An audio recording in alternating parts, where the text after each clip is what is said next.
To prepare the gel casting tray, first lift up the dams each end of the casting tray and tighten just finger tight, not too tight, by rotating the finger screws here clockwise. So push up the dam and just rotate. Do that again on the other side. Now we have a casting tray that's got the dams closed at both ends, so we've got a spot to hold the Agarose. Last, we fit combs into the casting tray. You can use 1 or 2 combs depending on what you're doing in the lab. Each of these combs has a total of 10 teeth, so we're going to make 10 holes in the gel for every tooth in the comb.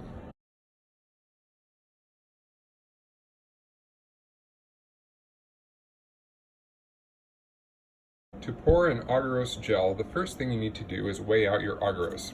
I like to bend a piece of weighing paper folded into a triangle like that to make it easier to pour later.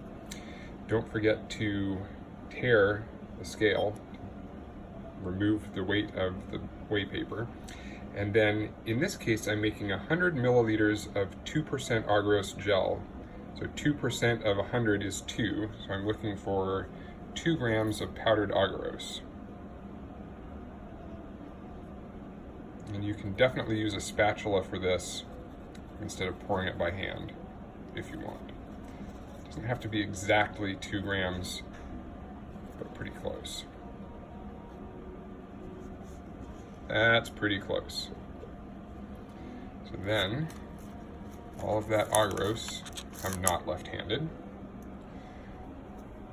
goes into an Erlenmeyer flask. It's at least 3 or 4 times the volume of the gel. So again, we're pouring 100 milliliters or making 100 milliliters of gel, so I've chosen a 500 milliliter flask. Now I add the 100 milliliters of 1X TAE buffer. There.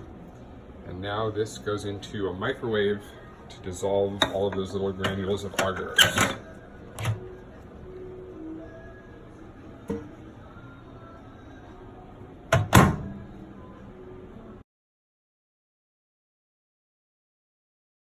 Carefully watch the Agarose, because when it reaches a rolling boil, it may try to boil over in its flask.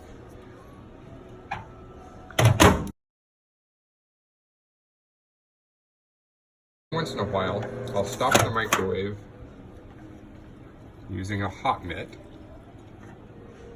and gently swirl the flask to agitate those Agarose granules and make sure that they dissolve evenly. What we want to be able to see is no little bits or blobs floating around. You can see in this video, if the quality is good enough, that there's still a lot of suspended granules of Agarose. So this needs to microwave a little bit longer until all of those blobs. So here we have a completely dissolved flask. There's still a few little blobs of Agarose still floating in there. With a little bit more agitation at room temperature, those should finish dissolving.